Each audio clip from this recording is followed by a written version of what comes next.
One-hit wonders. What is a one-hit wonder? A one-hit wonder is an act that has won a position on Billboard's National Pop Top 40 just once.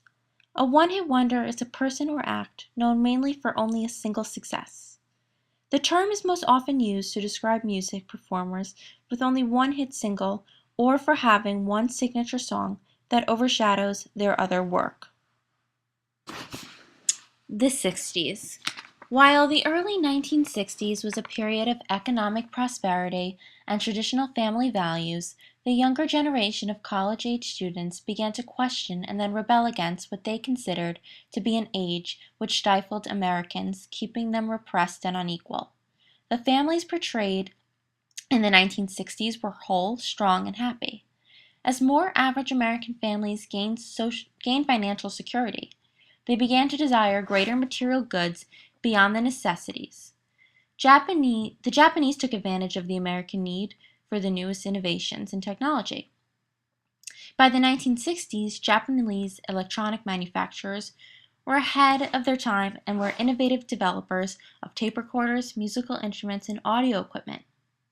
Now, Americans were becoming active consumers, spending money on a variety of electronic products that were produced out of the country. As more and more students went to college, they began to question and rebel against the ideals that define family. Colleges were institutions that encouraged students to think. With such high levels of materialism comes counterculture. This counterculture was created because the counterculture sparked a social revolution throughout much of the Western world. It began in the United States as a reaction against the conservatism and social conformity of the 1950s and the U.S. government's extensive military intervention in Vietnam. The youth involved in the popular social aspects of the movement became known as hippies. These groups created a movement towards liberation in society, including sexual revolution, questioning authority in government, and demanding more freedoms and rights for women and minorities. The underground press, a widespread eclectic collection of newspapers, served as a unifying medium for the counterculture. The movement was also marked by the first widespread socially accepted drug use, including LSD and marijuana. Psychedelic music was very big during this time, and the civil rights movement challenged the racism and segregation which plagued the country. Here are some popular icons and faces during the 1960s that show some of the trends in style of the time.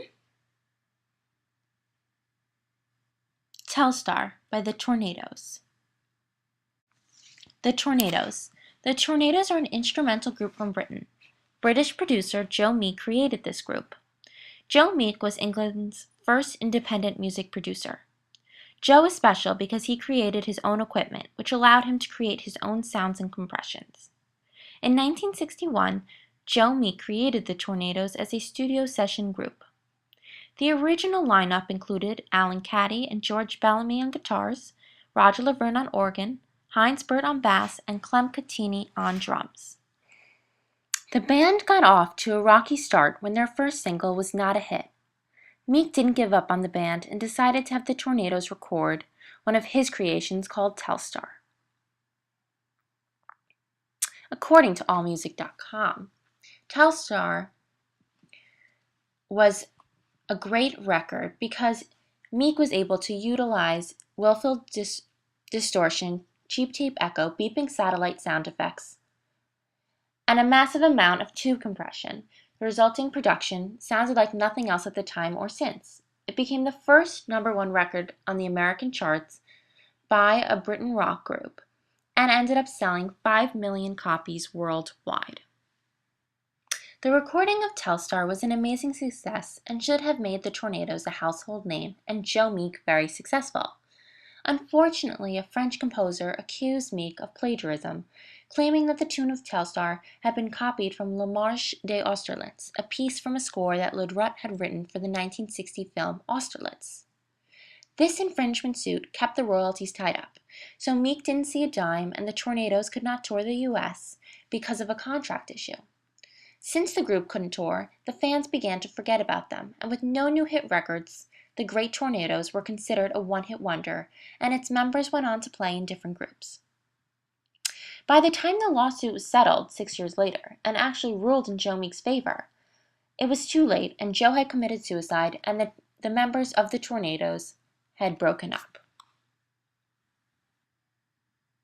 Wipeout by the Surfaris. History of the Surfaris. During the 60s, surf music and surf instrumentals began to become popular as the sport and culture gained recognition. This type of music and instrumentals wanted the listener to feel as though they were surfing through the music. This music was a regional phenomenon, specifically popular along the coast of Southern California. The Surfaris originated out of Glendora, California. During the recording session in late 1962, it was suggested the song should have a sound that replicates the sound of a wipeout when surfing. What the group ended up creating was the sound of cracking boards and a crazy lap for the introduction. The song was written quickly on the spot because a B-side was needed for Surfer Joe. The single was born that night in studios in California, and the 4 members recording were Bob Berryhill, Pat Connolly, Jim Fuller, and Ron Wilson. Wipeout was initially released on an independent label, but it was later picked up by Dot Records, where it became a $1 million seller, and Universal licensed it to different labels. Wipeout has been covered by artists such as Ventures, drummer for the Scorpio, plus others, and has been in movies such as Meet the Parents, starring Robert De Niro. Ringo by Lorne Greene. Lorne Greene is a Canadian-born actor turned musician. Lorne Greene sings of a Western lawman and his relationship with the gunfighter Ringo, which is thought to be based on the outlaw Johnny Ringo. Even though the song does not depict accurately the life of Johnny Ringo, the song gained tremendous popularity and is one of the first instances ever for a country song to top the pop charts before charting the country list. On December 5, 1964, Ringo was number 1 on the U.S. Billboard charts and stayed there for 6 weeks. Besides the single not being historically accurate and that people didn't care, it was odd that only the title word was sung during the whole recording, Ringo. And that word wasn't even sung by the artist given credit for the song. A chorus of men's voices sang the name twice in harmony at the end of each verse. All of the other words on the single were spoken and not sung by the artist. But Lorne was not a singer, but a popular actor.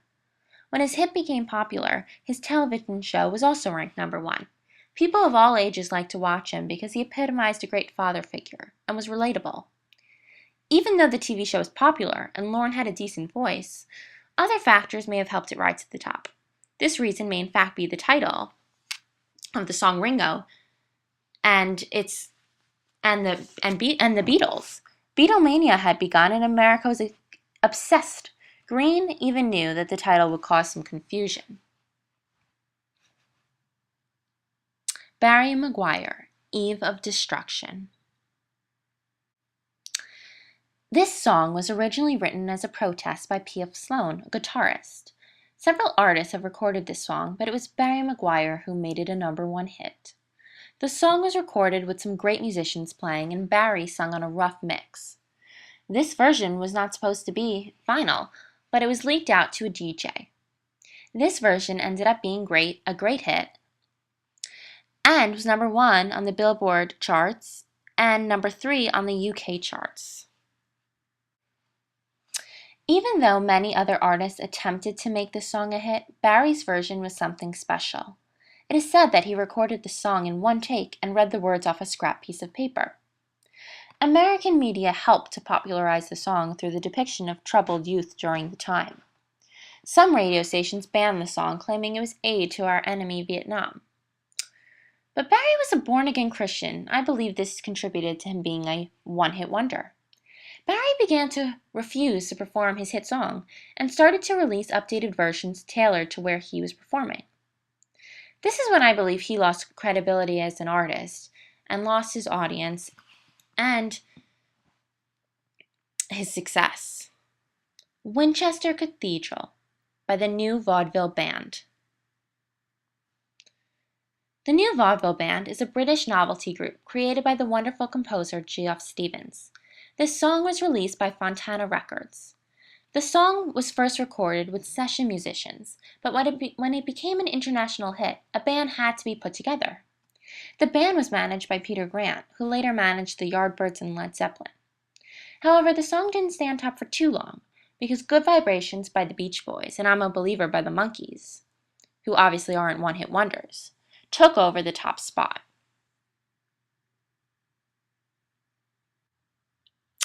They're Coming to Take Me Away, Ha Ha, by Napoleon XIV. Napoleon XIV was an artist/stage name for Jerry Samuels.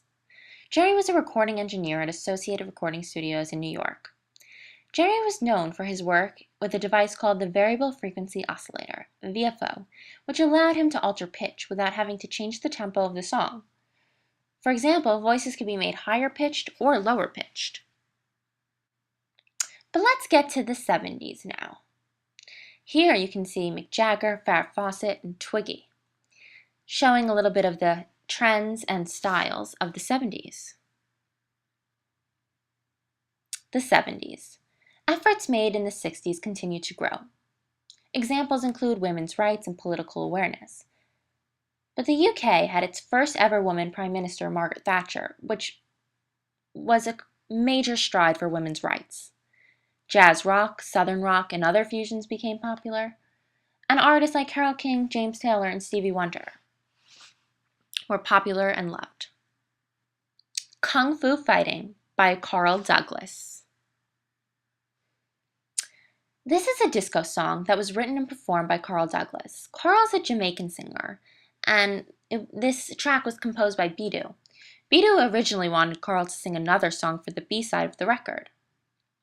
But this song was recorded in the last 10 minutes, and after hearing both songs, Kung Fu Fighting ended up being on the A side of the record. At first, the song was received well, but when UK dance clubs started to play it, it eventually caught on and became very popular, selling 11 million records in the US. Even though in the US Carl Douglas is known as a one-hit wonder, he actually had 2 other top songs in the UK. However, Kung Fu Fighting has overshadowed the rest of his career in music, making him solely known for that one-hit song. Lovin' You by Minnie Riperton. Minnie Riperton is an R&B artist who is known for her amazing pitch and ability to sing and make sounds like chirping birds. This was one of the first songs to hit the #1 spot on the charts, being percussionless. Minnie's daughter, actress Maya Rudolph, and she is thought to have inspired this song. Years prior to her hit single, Minnie sung backup for Etta James, Fontella Bass, Chuck Berry, and many more artists.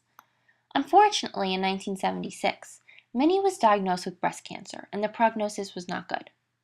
Minnie was the first celebrity to come out and speak about having cancer. She died at age 31 in 1979. I believe that Minnie Riperton's career was cut short due to her health, and that maybe she might not have been a one-hit wonder after all. She had the time and efforts to create more music. She could have been the next big star of the time. But instead, she's known as a one-hit wonder because she only had one hit and didn't have the chance or the time to create any more music.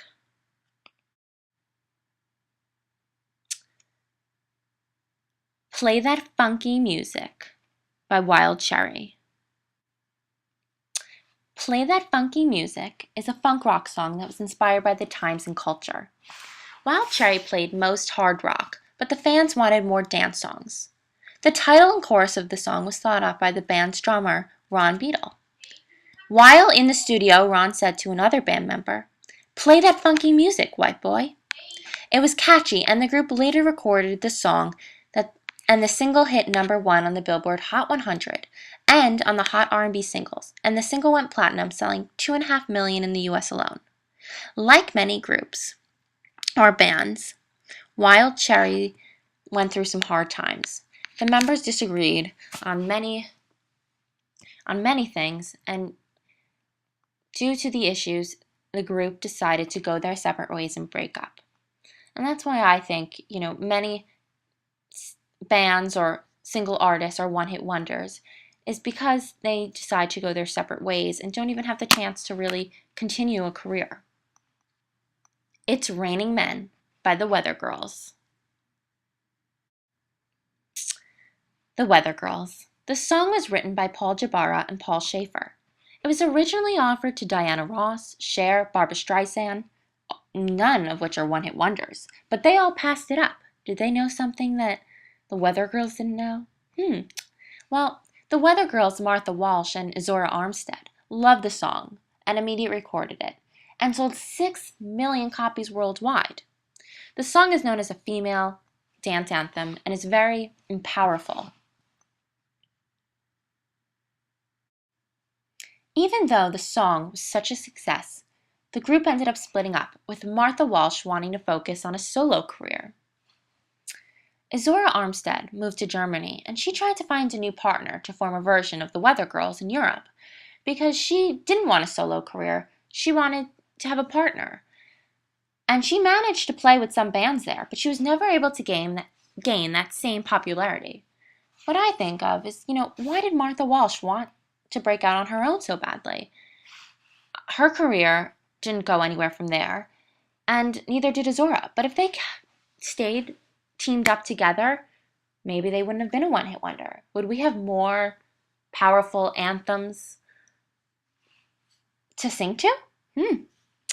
I mean, it's hard to say, but a lot of the issues with one-hit wonders and why they are because of people's personalities, egos, and issues that come up, and a lot of it is because of the bands not staying together.